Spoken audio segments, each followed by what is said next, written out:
Olá, seja bem-vinda a mais um podcast da Mentoria Escolar.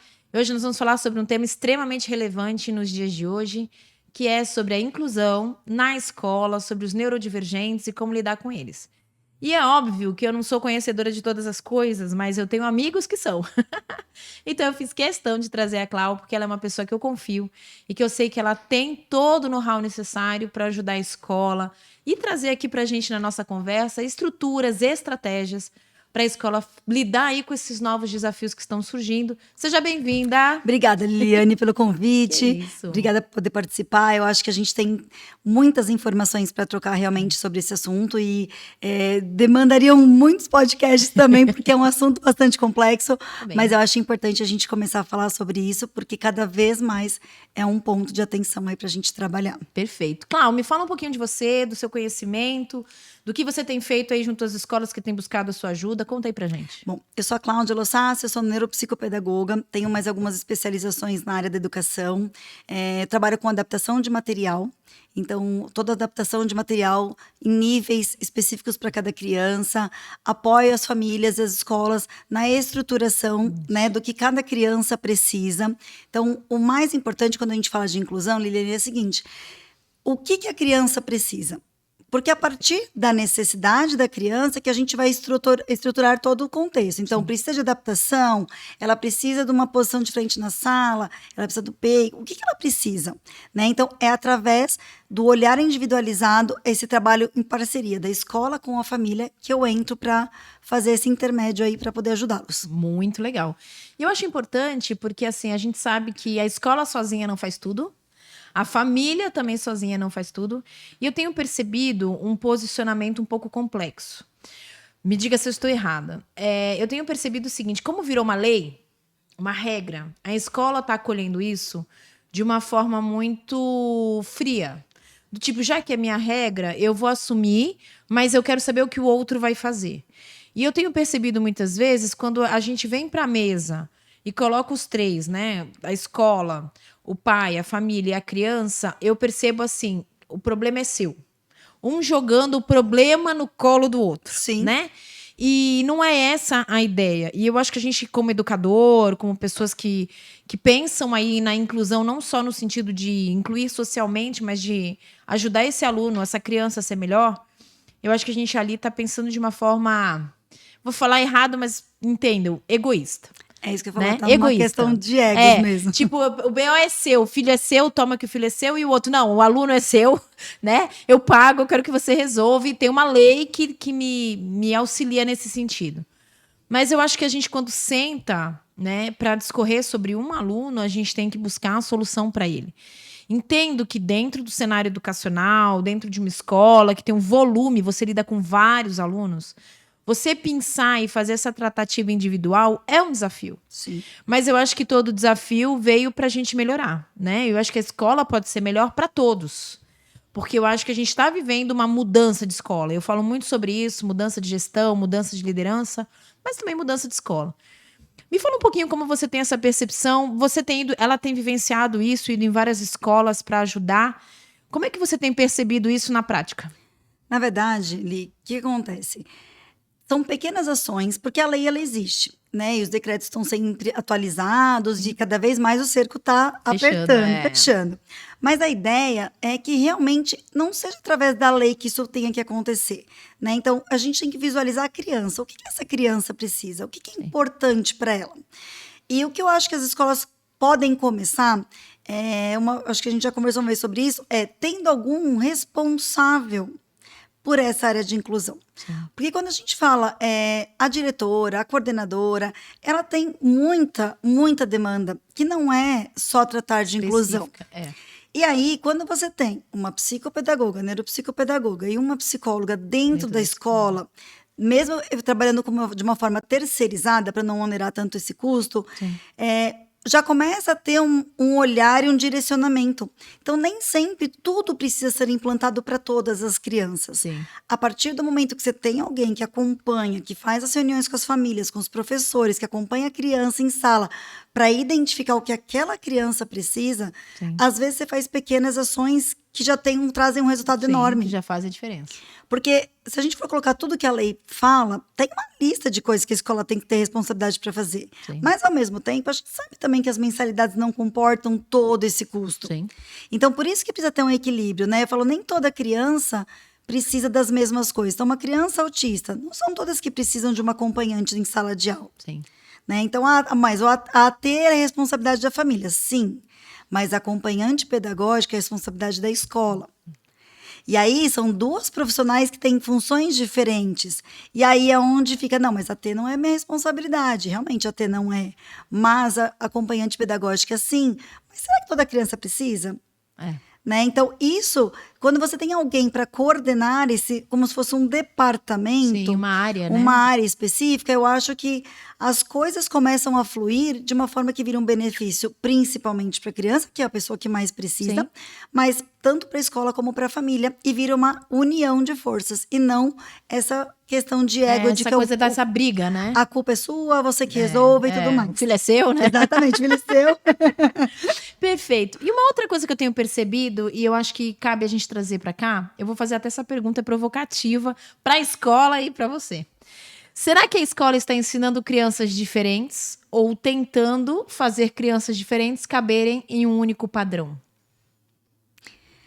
É difícil. Na minha opinião, é a segunda opção.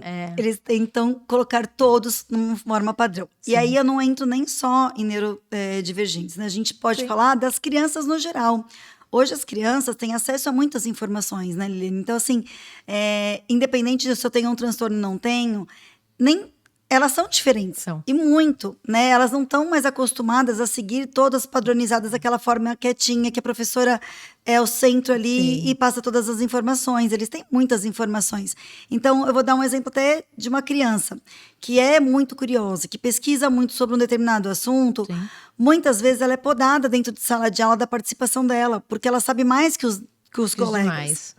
E aí, isso acaba gerando que a criança fica frustrada por não poder participar, porque só ela que sabe, só ela levanta a mão e a professora já começa a não chamá-la. Então, quando eu falo nesse contexto, a gente está tentando colocar todos numa padronização que não existe mais. Sim. Eu acho que a padronização ela era um formato robotizado, né, que a gente sabe que já não funciona mais, que é um desafio para as escolas, porque você colocar um grupo de pessoas diferentes e tentar trazer um aprendizado que caiba para todas é desafiador. Mas eu acho que também ter esse departamento, ter essa área específica de uma pessoa com esse olhar um pouco mais técnico vai ser muito bom. Porque eu acho que ela não vai ajudar só o neurodivergente. Exatamente. Né? Eu acho que ela vai trazer técnicas que podem ajudar todos os tipos de aluno. Apesar de que, eu acho que assim, a gente tem a sensação, eu estava até brincando, que eu tenho a impressão de que todos os neurodivergentes, há 20 anos atrás, ficavam escondidos numa casa. Na verdade, tem isso sim, né? Se você pegar, eu tenho um histórico familiar sim. De que ninguém conhecia a criança e nem tinha contato. Mas também, quando a gente fala em TDAH, um autismo nível 1 de suporte, fala em altas habilidades, todos eram classificados com um adjetivo, né? Então, ele é o preguiçoso, ele é o bagunceiro, ele é devagar. Então, na verdade, não era um diagnóstico, mas eram adjetivos que eram dados àquelas crianças. Então, não tinha tanto acesso como hoje. A gente tem muito acesso às informações. Então, as famílias não buscavam isso. Sim. Hoje, as famílias buscam porque nós temos recursos, temos acesso. Então, a gente não consegue muito comparar. É muito comum as pessoas da nossa geração falarem assim, mas na nossa época não tinha nada disso, né? Disso. É isso mesmo. E eu falo isso tinha. Quando você para pensar nas pessoas que estudavam com você, você fala, gente, agora, olha, eu acho que ele ali tinha TDAH, viu? Olha, aquele lá, eu acho que ele era autista. Mas naquela época, não tinha informação. Sim. E isso não significa, porque também as pessoas limitam muito num contexto assim, ela tem um transtorno do neurodesenvolvimento, ela não vai desenvolver. E isso não é uma verdade. Não. Né? Então, eu falo até como eu tenho um filho autista com altas habilidades e TDAH, e a maior dificuldade que ele tem é social. Zero pedagógica. Então, quando você entra nesse âmbito, fala assim, mas ele não tem, imagina, ele é autista, ele não tem dificuldade, ele não precisa de uma auxiliar do lado dele? Não. Ele precisa de uma adaptação? Não. ele precisa do quê? De socialização.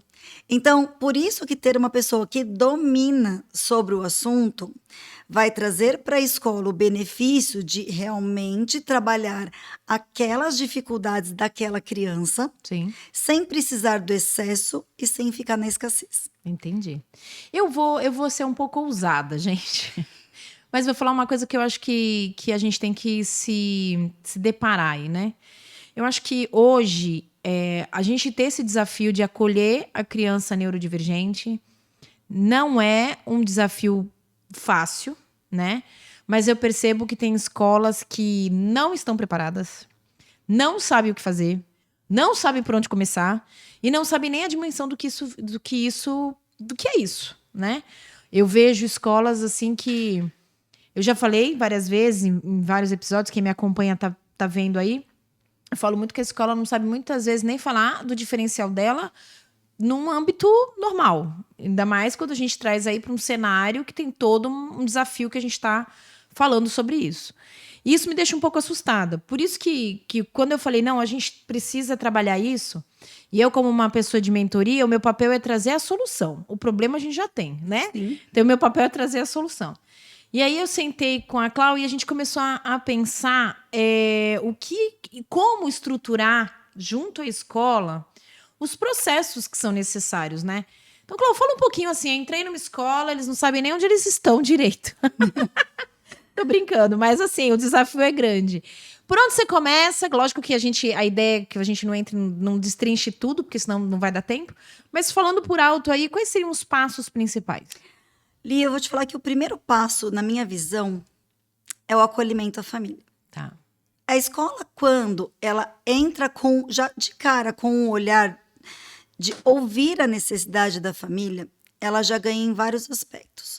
Primeiro, todo mundo sabe que as escolas enfrentam esse desafio. Eu falo como mãe, Sim. né? Então, assim, eu sei que para as escolas isso não é fácil. Para os professores isso não é fácil.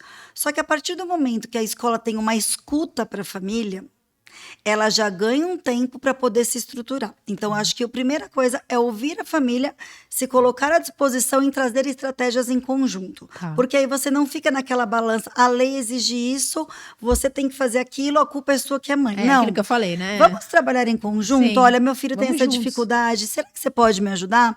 Porque aí a gente começa a trabalhar quatro mãos. Então, eu acho que o primeiro ponto é esse.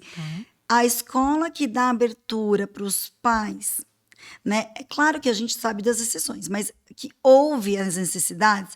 As famílias neurotípicas, elas sofrem muito em vários ambientes, que não é só o escolar. Sim. Né? Então, é o social, é o familiar, a maioria dos pais são divorciados, Sim. porque as famílias não se sustentam. Então, pensa que para aquelas famílias é complicado. Então, se você não tiver já de cara esse olhar acolhedor, você só vai ficar no embate. Você faz isso, é sua obrigação, é sua obrigação. Sim. Outra, uma forma mais fácil até de convencer as famílias de buscar o tratamento correto ou fazer uma avaliação. Porque hoje eu percebo muito que as escolas falam assim para as famílias, né? Ah, mas ele precisa de uma avaliação, porque ele não para quieto na cadeira. Se você vai, a família não está preparada para ouvir. Mesmo que seja uma realidade. Então, tudo tem a forma de como você falar. Por isso que um profissional especializado, ele pode ajudar no como vou passar essa informação para a mãe. Sim. Mãe, a gente tem percebido tais comportamentos que está refletindo em tal situação. Será que não seria interessante a gente fazer um trabalho em conjunto e investigar o que ele pode? Sim. Mas, em paralelo, a gente já pode ir tomando essas atitudes. O que a mãe vai perceber? Nossa, a escola está do meu lado. Ela quer me ajudar. E não entendeu? Me culpar ou me e não me culpar, porque a responsabilizar. mãe já se sente culpada. Então, Sim. quando você fala assim, vai investigar, seu filho precisa de uma avaliação, Sim. a mãe já se sente culpada e já fica reativa. Já. Então, a forma de falar já começa nesse sentido, tá, ali? E depois, vai estreitando. Acompanha a criança em sala, reuniões com as professoras que atuam com aquela criança. Tem criança que vai precisar realmente do PEI, não tem como não ter. A adaptação não é para todos. Fazer programas sociais dentro da escola de inclusão, para que a criança realmente esteja dentro daquele ambiente de uma forma tranquila, confortável e feliz. Então, assim, a partir do momento que você cria já inicialmente pequenas ações, você já vai conseguindo ter tempo para conseguir se estruturar os grandes, né? Sim. para as mudanças? Porque a gente sabe que não dá para virar uma chave, ó, a partir de amanhã a escola você se vira, vai lá, faz o P para todo mundo, adapta material para todo mundo. Não funciona assim. Mas se você, com um jeitinho, conseguir estruturar aos pouquinhos as ações, as famílias já ficam muito mais felizes. Eu falo que a escola que tem, por exemplo, um material adaptado, é uma coisa simples, tá? Sim. Teoricamente, a gente fala simples, mas é um dos pilares, é um dos pontos importantes. A família fica tão feliz de achar uma escola que faz adaptação de material, sim, que muitos outros pontos ela vai reconsiderar, entendeu? Sim. Então, é isso que seria importante começar. Sim.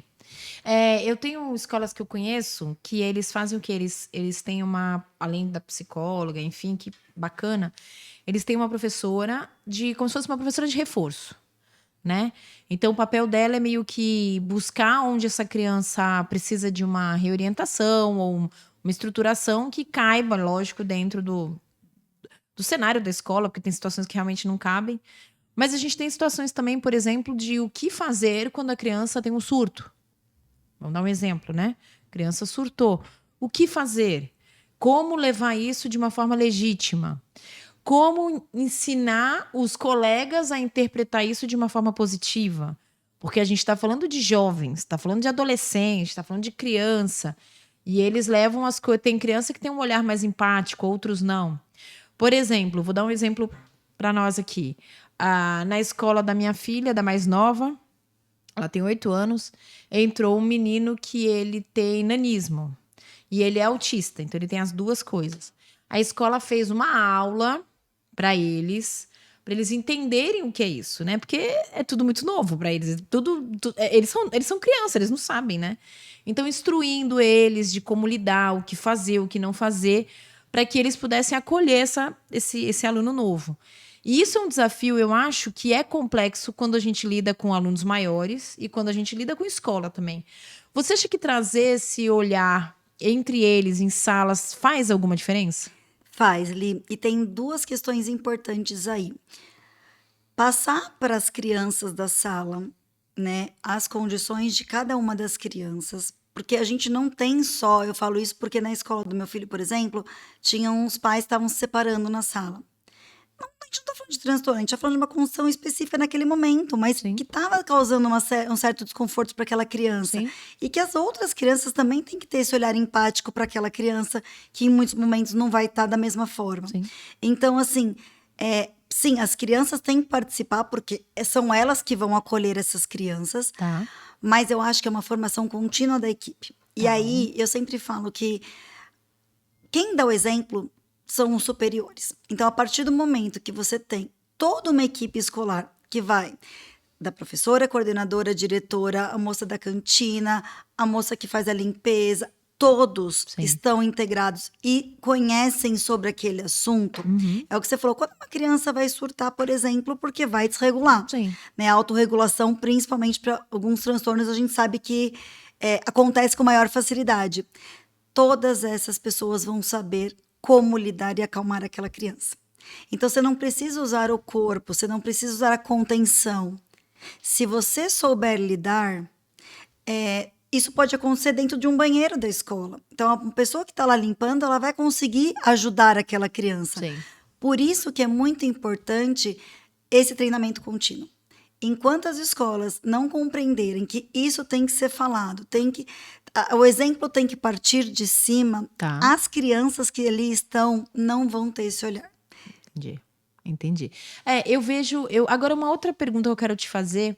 Eu trabalho com escolas grandes, escolas com 1.000, 2.000, 3.000 alunos, e trabalho com escola que tem 50, 100, 80, enfim. E eu tenho percebido.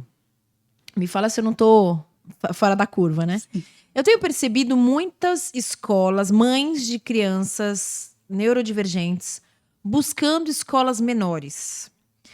E eles têm feito isso como uma forma de tentar minimizar, talvez, aí o fato da criança estar num volume maior numa sala, ser mais criança para gerenciar e não ter um olhar tão empático para criança que precisa desse cuidado. E aí eu tenho visto muito isso. Você acha que isso é uma tendência? Bom, Cada criança é única, né? Então, eu vou falar que para muitas crianças, uma escola menor faz total sentido. Até por questões sensoriais, volume de barulho, um barulho muito alto, movimentação, muitas crianças, isso gera uma agitação e uma desregulação da criança. Sim. Então, sim, uma escola menor pode dar esse suporte. Mas eu falo que não é o tamanho da escola o determinante. É o como eles encaram isso. Então, na escola do meu filho, por exemplo, na hora que eles vão cantar parabéns na sala de aula, eles não batem palmas. Eles cantam parabéns com a mãozinha. Tá. Por quê? Porque o barulho da palma vai incomodar Sim. a criança autista. E tem muitas crianças dentro da sala que são. Então, esse olhar, a partir do momento que você consegue introduzir pequenas ações, Sim. né? Então, facilita muito. É aquela criança que não para quieta no lugar. Gente, a gente tem muitos recursos. A gente tem uma almofada, que é uma almofada de pilates. Tá. Né? Que a função dela é para pilates. Mas para uma criança autista TDAH, ela tem uma função enorme. Porque ele transforma aquele movimento do corpo. Tá. Automaticamente, a criança não precisa ficar levantando e sentando, porque a própria almofada ajuda nesse movimento. Aí ele se regular. Ele se regular e ele parece permanecer mais tempo sentado. Entendi. Então, são pequenas ações que a escola também pode implantar e tentar para que possa ter um resultado e um equilíbrio melhor. É claro que vão ter alguns picos, mas manter um equilíbrio. Entendi. Tô só entrando aqui para ver a pergunta próxima. Mas a minha dúvida é a seguinte, ok, vamos dizer que seja uma tendência. Se existe essa tendência, talvez esse possa ser um diferencial da escola pequena, para que ela consiga continuar sobrevivendo, vamos dizer assim, e por isso também conseguir acolher essas crianças, pelo fato dela ser menor, ela conseguir ter esse olhar mais individual. Você acha que isso é positivo? Qual é a sua percepção? Bom, o ponto positivo, na minha opinião, é a criança se sentir bem e feliz. Então, eu sempre vou partir do princípio que se a criança está feliz naquele ambiente, pode ser uma escola enorme, uma escola muito pequena, o importante é ela se sentir bem. E quando ela se sente bem? Quando ela se sente acolhida. E a acolhida não é só no pedagógico, é no social também. Sim. É como os professores a tratam, falam com ela. Então, eu acho que, na minha opinião, todas as escolas têm que ter essa formação contínua, porque dali para frente você não separa uma coisa da outra. Tanto faz. Põe tudo junto. Põe tudo junto. Mas a partir do momento... eu falo isso agora como uma mãe de uma criança que mudou 6 vezes de escola, tá, gente? Então, Quantas vezes? 6. Então, assim, até encontrar uma escola que eu hoje julgo como com um olhar inclusivo. Sentido. Então, o que os pais querem para os filhos? Olhar. Sim. É fato que a gente não vai encontrar algo perfeito. É fato que a gente não vai encontrar quem dera, né, isso acontecesse, o todo funcionando redondo, mas nós estamos lidando com pessoas. Sim. Né? Mas a partir do momento que a escola tem uma boa intenção, o pai já se sente muito mais confortável naquele ambiente. Então tem que ter esse olhar. O olhar começa, de pequenas ações, Liliane, não precisa do grandioso num primeiro momento. Na minha visão, tem que começar por algo menor, mas que comece, não deixa empurrando com a barriga, não.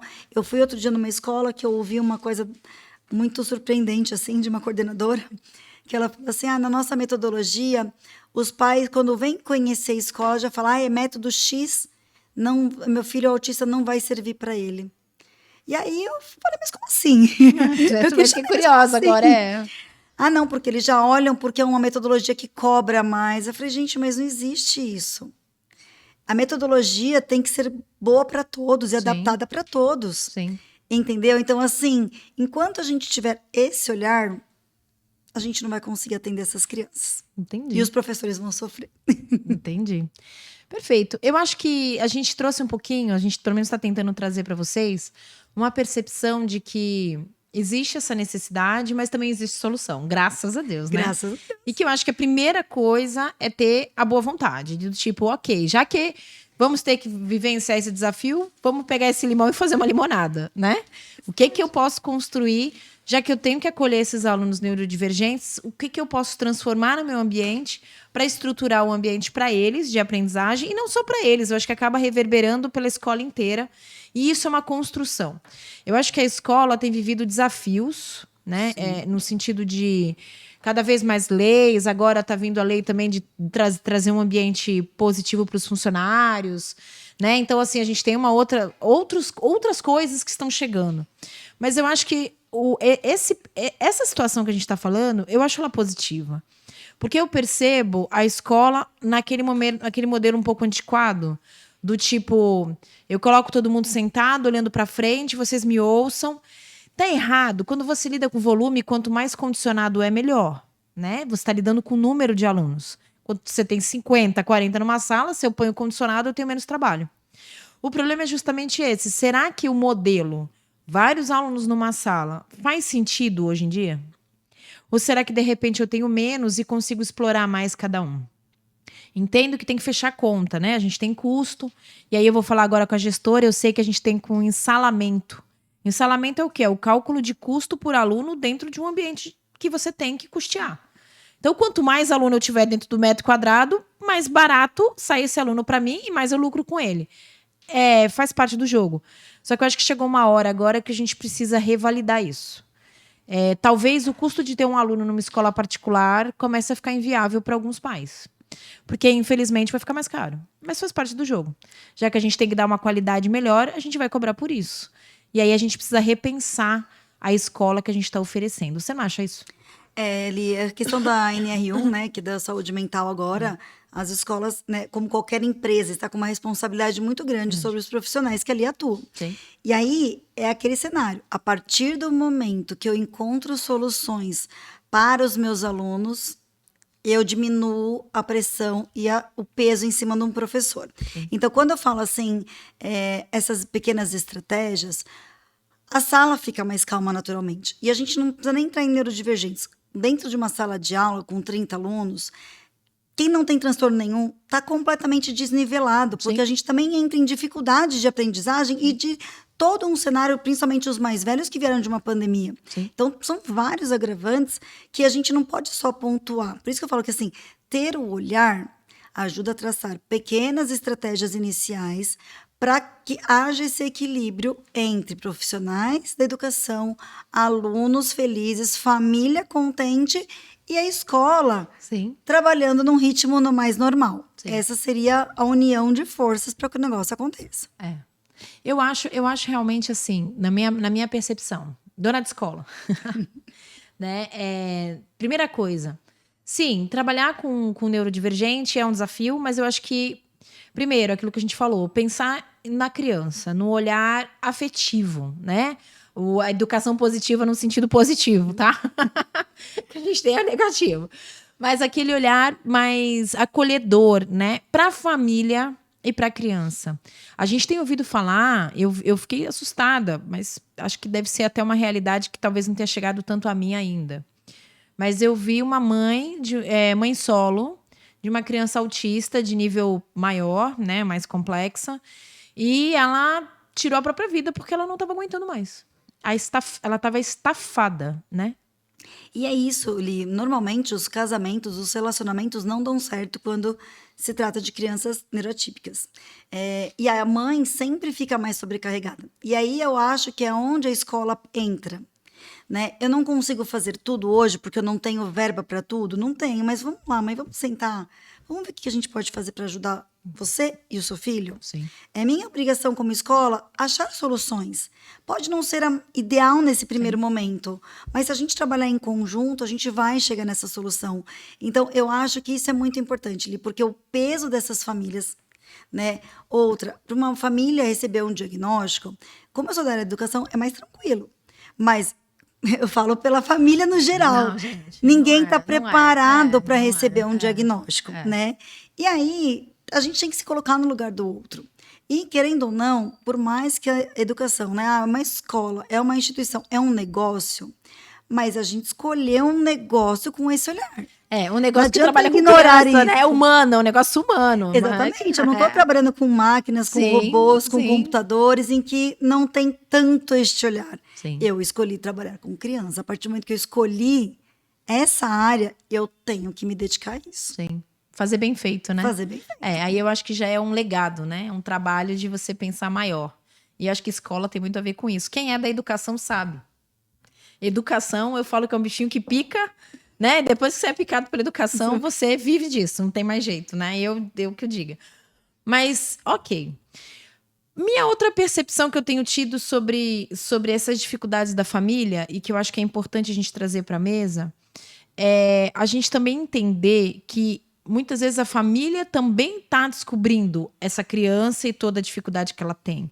É uma descoberta para todo mundo, né? Uma descoberta para a escola, o que fazer com essa criança, uma descoberta para a família, o que fazer com essa criança. É uma descoberta da criança, o que fazem comigo, que eu não estou entendendo. E a gente também trazer uma narrativa para essa criança lúdica. Eu sinto um pouco de falta disso, de algum material que eu acho que seria legal até da gente pensar mais para frente, disponibilizar para as escolas. Aí é um desafio para você, Cláudia. A gente montar um material onde a gente ensine a criança o que ela tem. Para ela ter um olhar sobre ela mesma, mas de uma forma empática, né? Eu vou dar um exemplo. Eu não gosto de falar da minha vida pessoal, mas eu vou falar. Eu tenho a minha filha mais nova, a gente está indo atrás, porque ela teve muita dificuldade de alfabetizar, e as escolas sinalizaram isso pra gente. E eu entrei pela fase da negação. Não, minha filha não tem nada, essa escola aqui é ruim. Depois eu entrei na fase da negação 2. Não, a escola é boa, mas o professor é ruim. Depois eu entrei na negação 3. Acho melhor fazer alguma coisa que não tá dando certo e continuar negando tudo. E aí chega uma hora que eu falei, não, eu preciso entender o que está acontecendo com ela, porque enquanto eu nego, ela sofre, né? Porque ela sofre porque ela vê os amiguinhos sabendo ler, ela não. Ela vê os amiguinhos desenvolvendo, ela tendo um pouco mais de dificuldade. E em nenhum momento a gente sabia o nome do que acontecia com ela, né? Não tinha endereço ainda. E a gente começou um processo de investigação. E aí, eu acho que o mais complicado foi explicar para ela o que ela estava vivendo. Porque a gente entendeu, ok, entendi que minha filha tem dificuldade, provavelmente ela tem uma dislexia, pelo que tudo indica, que ela tem uma dislexia, então quer dizer que eu vou ter que orientar ela. Ok, aí fui no médico. Doutor, o que ela tem? Dislexia. O que eu faço? Tem remédio? Não. Não tem remédio, doutor? A gente quer dar remédio, né? Tem remédio? Não tem. Oh, meu Deus, o que eu faço? E aí foi muito complexo, porque eu cheguei pro médico e falei, tá bom, o que eu tenho que fazer? Ele falou, estímulo. A sua filha vai ter que ser super estimulada. Eu falei, caramba. E aí eu vi, eu tô pra ver o filme, hein? Quando eu ver, eu vou chamar um podcast só pra falar desse filme. Como é que é? Estrelas na Terra? Eu acho que é Estrelas na Terra o nome do filme.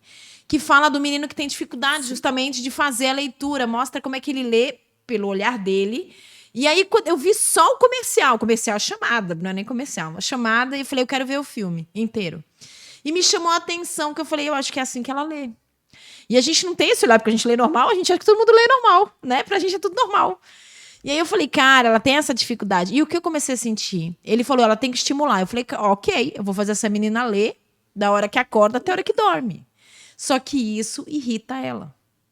O cérebro dela fica irritado, porque talvez é difícil. Pra ela é complexo. Então eu falo, é pra ela ler? Eu vou fazer essa menina ler, porque pra mim é fácil. Pra ela, não. E aí eu comecei a perceber que ela começou a ficar irritada, nervosa, brava. Por quê? Porque cansa o cérebro dela. Então esse estímulo excessivo também cansa. E eu achando que eu tava dando a solução dos céus pra ela, né? E é isso. Aí eu fui conversar com ela. Eu falei, filha, por que você acha que você tem dificuldade? Eu falei, você é uma menina extremamente inteligente. E ela é mesmo. Ela é muito articulada. Ela é super desenvolta. A única coisa pra ela é registro. É na hora do registro. Aí eu falei, filha, você é uma menina extremamente inteligente. Você pode tudo que você quer na sua vida. Primeiro, carrega a autoestima. Sim. A criança está desvalidada em relação aos outros. Carrega a autoestima, papel da mãe. Alguém orienta essa mãe, gente? Pelo amor de Deus. A coitadinha não sabe nem o que está acontecendo. Aí chega a escola e fala, vai lá e descobre o que seu filho tem. Aí ela fala, meu Deus, o que eu faço com tudo isso? E aí você descobre que você tem que fazer alguma coisa. E eu acho que seria muito bacana a gente ter, não sei, um livro infantil, um material infantil, em que a gente colocasse a criança nessa figura, né? E a criança enxergasse que existem outras pessoas como ela, que ela não é única, nesse sentido, mas que não é o fim do mundo, existem estratégias. E o próprio médico falou, ele falou, a sua filha vai descobrir no cérebro dela um jeito de ler e de escrever. O cérebro é inteligente, ela só precisa treinar. Agora o problema é como fazer ela treinar sorrindo, porque ela sofre para treinar. Mas tá tudo bem, se ela entender. Aí eu brinquei com ela, eu falei, hoje a gente tem uma corrida, você tá mais atrás. Mas a gente treinando, você vai passar os coleguinhas, você vai estar melhor que todo mundo. E aí ela começou a entender. Então tem hora que ela fala, mãe, eu não quero fazer. Eu falo, mas é a corrida, a gente tem que ganhar a corrida. E aí foi um jeito que eu encontrei, na minha ignorância sobre o assunto, que eu ainda não sou uma pessoa que estudou sobre o assunto a fundo. Ainda bem que eu tenho quem saiba para me ajudar. Mas, assim, eu acho que o que falta também é esse processo de como ajudar a mãe até ajudar a criança. Porque a mãe não sabe, ela está ainda vivendo a culpa, a negação. E a escola, será que ela não consegue ajudar essa família? Então, Li, esse é um ponto muito importante que você colocou, porque os pais não sabem, não vêm com uma cartilha do que tem que fazer. Você comentou de uma coisa lúdica, eu não vou saber agora de cabeça, mas eu até comprei, até para o meu filho ser autista, tem uns gibis para autismo, de adolescentes, com situações de bullying, de autismo relacionado. Então, é muito legal. E eu acho que isso, sim, faz sentido para eles, porque eles se enxergam. E é engraçado que as próprias crianças escolhem justamente esse para levar para ler. Então, assim, eles mesmos automaticamente vão se identificando. Mas a gente ainda tem que trabalhar com vários cenários. Tem famílias que não passam os diagnósticos para os seus filhos. Caramba. Tá errado. Eu, Cláudia, desde do começo, meu filho sabia. Só que, ao mesmo tempo, será que a família está preparada para passar? Porque se a família também não está entendendo direito o seu papel, sim. Se você não sabe, ela só vai dar um nome para a criança criança e não vai saber nem ajudar essa criança. Então, ele tem que digerir esse assunto primeiro. Né? Então, assim, quando eu falo que a escola, essa relação escola-família é mais importante, porque, ok, sua filha tem dislexia. Ela com certeza não conseguia entender a prova. Sim. Ia adiantar ela fazer uma prova e vir com todas as vezes nota vermelha? Não. Aí a escola chega para você, Liliane, vai atrás, busca um profissional. Sim. O tempo que você tem aí, 2, 3 meses para fazer uma avaliação, buscar um profissional, marcar um médico, vamos por aí 3, 4 meses para chegar num diagnóstico, vamos supor assim, a criança fica como? Então, assim, mamãe, olha, estamos identificando que ela está com dificuldade para a leitura, ela não consegue entender aquilo que ela lê. Nas provas, a gente está dando um recurso para ela, a professora está lendo individualmente para ela de uma forma mais sutil, para que também ela não fique exposta na sala de aula. Acho sim que talvez seria importante você observar com mais calma. Será que não seria importante buscar uma ajuda? Nós estamos aqui à sua disposição para ajudar a criança, mas até pensando no futuro dela, ela não vai ter esse apoio, né, o tempo todo. É outra conversa. Sim. Você vai ouvir, você vai parar para observar a sua filha em casa, como ela faz uma lição. A mãe vai parar para fazer uma lição junto com a sua filha. Sim. Porque muitas vezes a mãe não tem tempo e é natural. Aí você vai mudando, é uma sementinha que você vai plantando. É um processo, né? É um processo, porque senão quem está ali na autoestima baixa? A criança. Ela que está sofrendo, Agora é a vez da fulana ler. Pronto, a fulana já travou, não quer mais ir para a escola, começa a chorar. Então, não faz sentido isso. Sim. Tem que ter esse olhar. Então, falta a boa vontade. Eu falo que quando todo mundo tem boa vontade, tudo acontece. Perfeito. Tudo começa dali. Perfeito.